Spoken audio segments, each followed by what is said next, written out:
हिंदुस्तानियम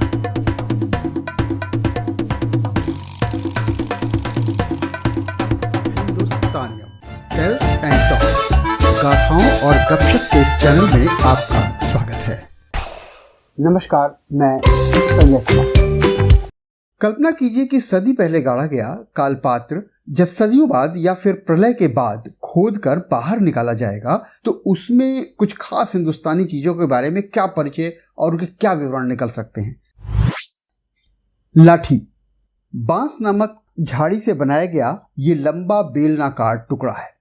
ये भारत के आन बान और शान का प्रतीक था। ये दर्जनों काम आता था। यह आयुध था तो उपस्कर भी, यह अस्त्र था तो शस्त्र भी, और खींच कर मार दें तो प्रक्षेपास्त्र भी। इसे टेकने, ठेलने, बजाने के काम में लाया जाता था। भारतीय राजनीति के कुछ दौर को लाठी चार्ज दौर से भी जाना गया।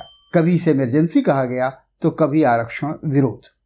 लाठी तो समूचे देश की थी, पर पूर्वांचलियों और बिहारियों ने इसका हाईजैक कर लिया था। भोजपुरी बोली में इसके आकार प्रकार के हिसाब से इसके दर्जनों नाम थे। हिंदी में भी यह 20 विविध नामों से जानी जाती थी, जैसे लठ, डंडा, दंड। यह राजदंड और धर्म दंड के रूप में भी प्रतिष्ठित था। वैसे भी दंडाधिकार इन्हीं को शोभता था। ग्रंथों में कवियों ने इसे सदा साथ रखने की हिदायत दी थी। इसका महत्व इस बात से समझा जा सकता था कि जिसके पास लाठी रहती थी, भैंस उसी की हो जाती थी।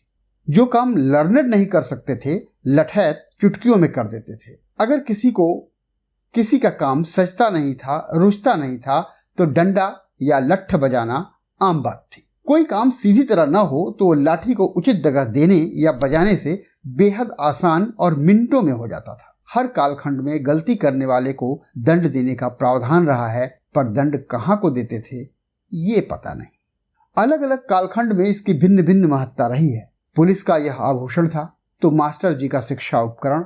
राष्ट्रपिता भी इसे साथ रखते थे और देश के सबसे बड़े सांस्कृतिक संगठन के स्वयंसेवक भी। हालांकि सांस्कृतिक उपस्कर बन जाने के बाद यह कहीं का नहीं रहा। यह वीर के हाथों में ही शोभता था, संस्कृत कर्मी के भोजदंडों में नहीं। 30वीं सदी आते आते तो इसका कोई नाम लेवा न बचा था।